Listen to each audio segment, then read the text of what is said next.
ನಮಸ್ತೆ, ಎಲ್ಲರೂ ಹೇಗಿದ್ದೀರಾ? ನಾನು ಚೆನ್ನಾಗಿದ್ದೀನಿ.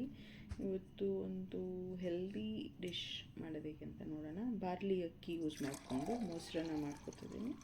ಸೊ ರಾತ್ರಿನೇ ನಾನು ಬಾರ್ಲಿ ಅಕ್ಕಿನ ಚೆನ್ನಾಗಿ ಒಂದು 5-6 ಸಲ ತೊಳೆದ್ಬಿಟ್ಟು ಕುಡಿಯೋ ನೀರು ಹಾಕ್ಬಿಟ್ಟು ನೆನೆ ಹಾಕಿಟ್ಟಿರ್ತೀನಿ. ಸೊ ಬೆಳಗ್ಗೆ ಈ ಗ್ಲಾಸ್ ತುಂಬ ನೀರು ತೊಗೊಂಡು, ನೀರು ಬದಲು ನಾವು ಈ ನೀರು ಕುಡಿದ್ರೆ ಬಾಡಿಗೆ ತುಂಬಾ ತಂಪು.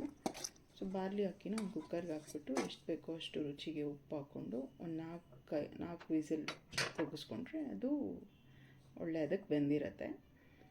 ಸೊ ಬಾರ್ಲಿ ಅಕ್ಕಿನ ಬೇಯಿಸ್ಕೊಂಡಿದ್ದಾದಮೇಲೆ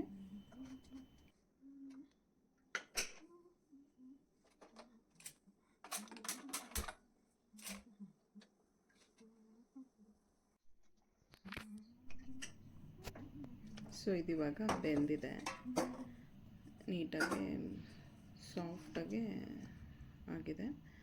ಇದು ಸೈಡ್ಗೆ ಇಟ್ಬಿಡೋಣ. ಇದು ತಣ್ಣಗಾಗಬೇಕು, ಕಂಪ್ಲೀಟಾಗಿ ತಣ್ಣಗಾಗಬೇಕು.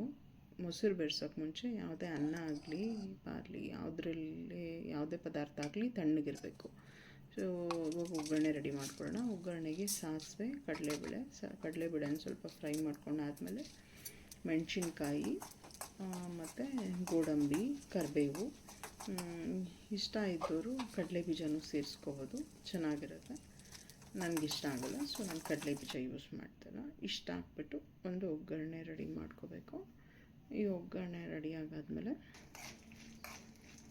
ನಮ್ಗೆ ಯಾವ ತರಕಾರಿ ಬೇಕೋ ತರಕಾರಿ, ಅಂದರೆ ಗ್ರೇಪ್ಸು, ದಾಳಿಂಬೆ ಇದ್ದರೆ ದಾಳಿಂಬೆ, ಸೌತೆಕಾಯಿ, ಈರುಳ್ಳಿ, ಆ ಥರದ್ದೆಲ್ಲ ತರಕಾರಿ, ಮತ್ತು ಕ್ಯಾರೆಟ್ ತುರ್ಕೊಂಡು ಹಾಕ್ಕೋಬೋದು. ಸೊ ಚೆನ್ನಾಗಿರುತ್ತೆ ತಿನ್ನೋಕ್ಕೆ. ಸೊ ನನ್ನ ಹತ್ರ ಬರೀ ಸೌತೆಕಾಯಿ, ಈರುಳ್ಳಿ, ಗ್ರೇಪ್ಸ್ ಇತ್ತು, ನಾನು ಕಟ್ ಮಾಡಿ ರೆಡಿ ಮಾಡಿ ಇಟ್ಕೊಂಡಿದ್ದೀನಿ. ಇವಾಗ ಬಾರ್ಲಿ ಅನ್ನ ಫುಲ್ ತಣ್ಣಗಾಗಿದೆ. ಇದಕ್ಕೆ ನಾವು ಮಾಡಿಟ್ಕೊಂಡಿದ್ವಲ್ಲ ಒಗ್ಗರಣೆ, ಅದು ಹಾಕ್ಕೊಂಡು ಮತ್ತು ನಾವು ಕಟ್ ಮಾಡಿ ಇಟ್ಕೊಂಡಿದ್ದಂಥ ತರಕಾರಿ ಹಾಗೂ ಮೊಸರು ಇಷ್ಟನ್ನು ಸೇರಿಸ್ಕೊಂಡು ಮತ್ತು ರುಚಿಗೆ ಎಷ್ಟು ಬೇಕೋ ಅಷ್ಟು ಉಪ್ಪು ಸೇರಿಸ್ಕೊಂಡು ಚೆನ್ನಾಗಿ ಮಿಕ್ಸ್ ಮಾಡ್ಕೋಬೇಕು.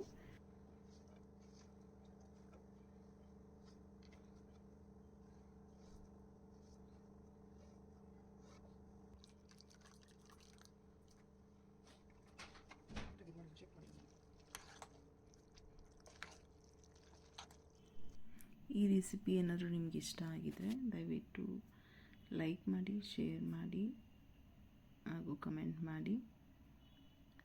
ನೀವೇನಾದರೂ ವಿಡಿಯೋ ಸಬ್ಸ್ಕ್ರೈಬ್ ಮಾಡದೆ ನೋಡ್ತಾ ಇದ್ದರೆ ದಯವಿಟ್ಟು ಸಬ್ಸ್ಕ್ರೈಬ್ ಮಾಡ್ಕೊಂಡು ವಿಡಿಯೋ ಮಾಡಿ ಸಪೋರ್ಟ್ ಮಾಡಿ.